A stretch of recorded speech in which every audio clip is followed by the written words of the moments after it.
안녕하세요. 오늘은 우리 청소년들 있잖아요. 중고등학생들 이성교제에 대해서 좀 말씀을 드릴게요. 어, 부모님들 제가 한숨부터 쉬었는데 많은 그 유튜브 채널 중에 그 상담하시는 분들, 성교육 하시는 분들 이런 분들이 청소년 이성교제에 대해서 말씀하시는 경우가 있습니다. 근데 그게 아시다시피 우리 부모님들이 성교육 해야 된다. 또 뭐 유치원 또 이제 초등학교에서 성교육을 하지만 가정에서 하라고 하면 굉장히 곤란하거나 어려운 거 많이 느끼셨잖아요. 실제 현장에서 적용하기가 매우 어렵다는 말씀입니다.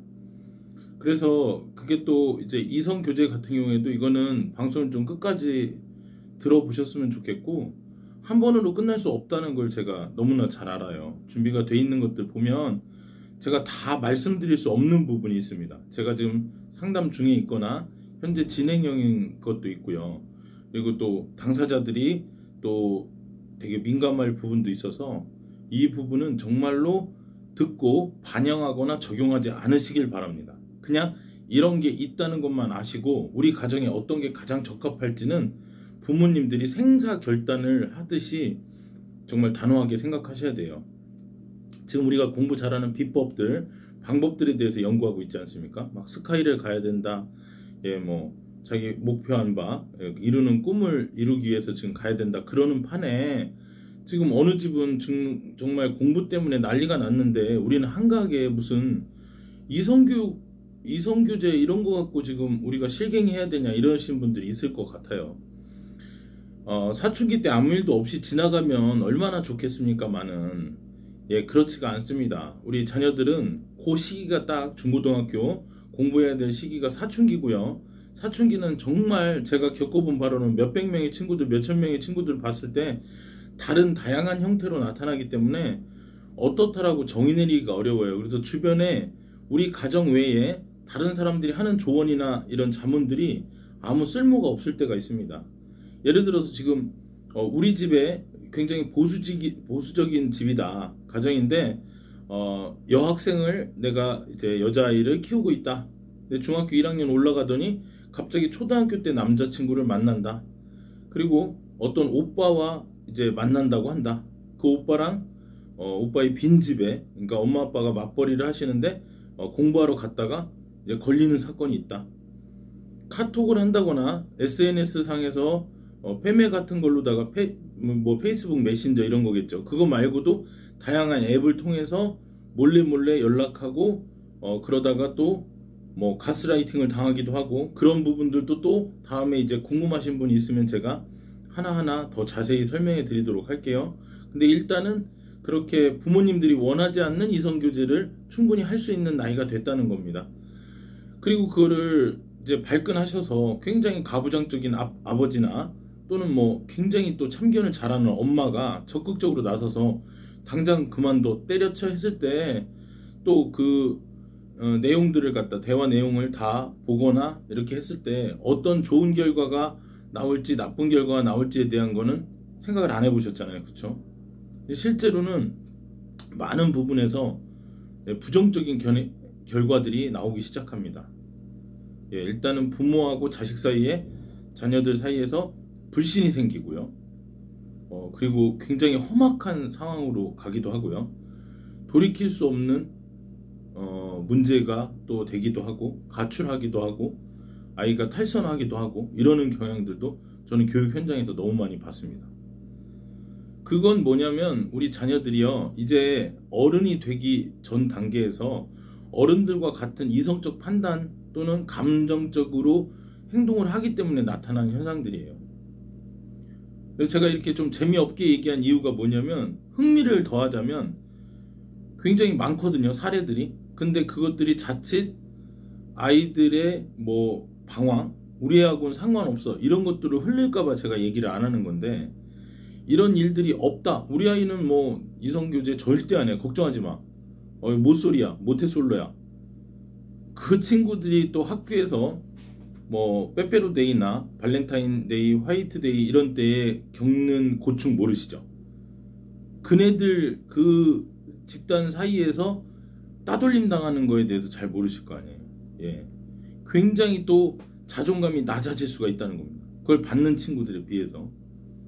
그러니까 이성교제를 하라는 거야 말라는 거야 참 정말 어려운 문제입니다. 근데 가장 큰 문제는 이제 갭의 차이가 나는, 그러니까 같은 동년배를 교제하지 않고 오빠를 사귀거나 또는 더 연상인 누나를 사귀거나 하는 경우에는 아이가 1학년, 중학교 1학년이라 하더라도 고등학교 1, 2학년을 사귈 경우에는 고등학생들이 노는 문화를 이렇게 답습을 하게 돼요.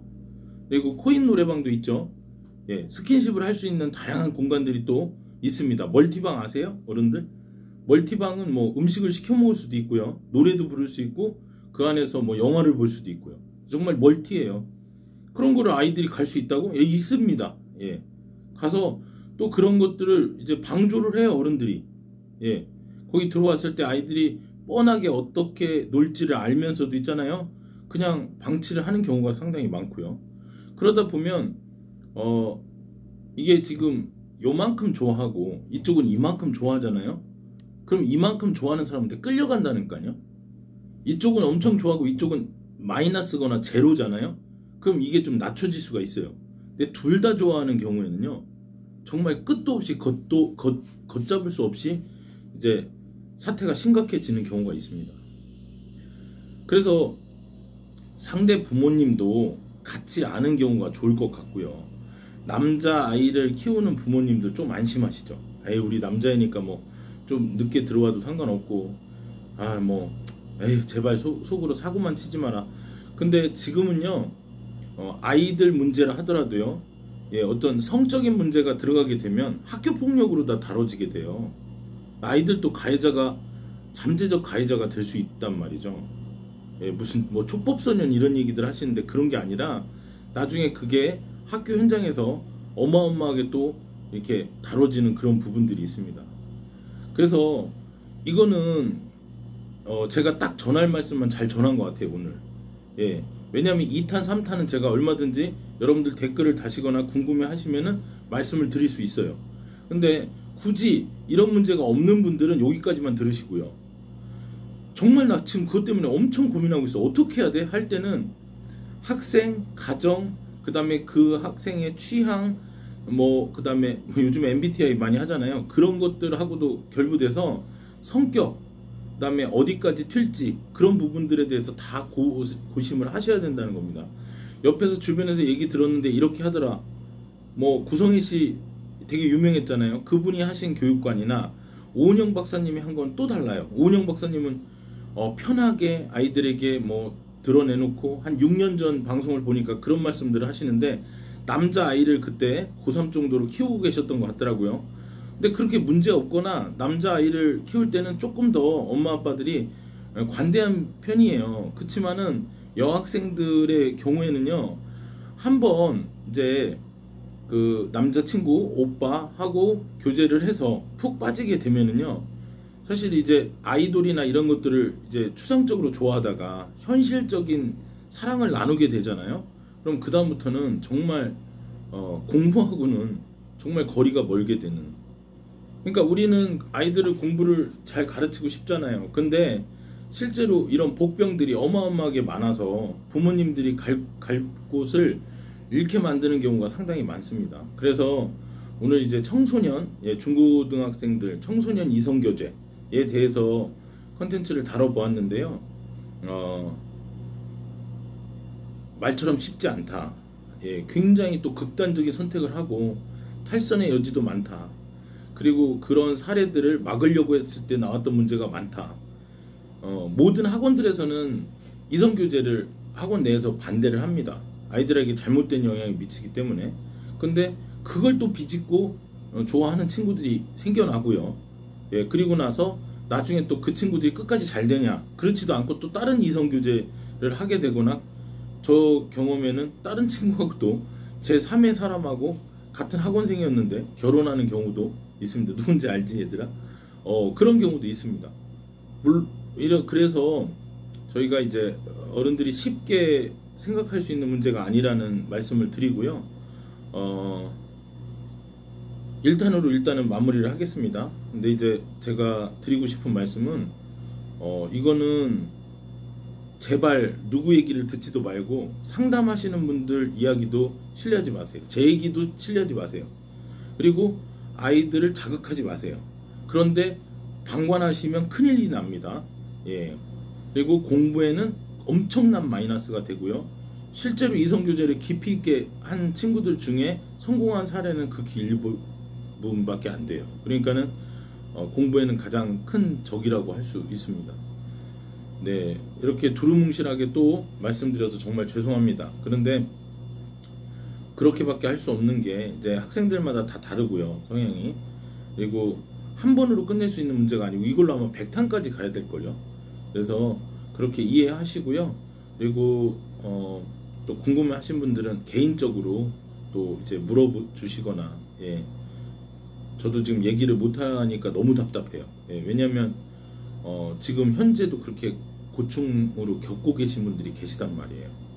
예, 그래서 그런 경우에는 정말 공부가 필요 없고 아이들 잘못되지 않는 게 우선인 경우도 있다는 거.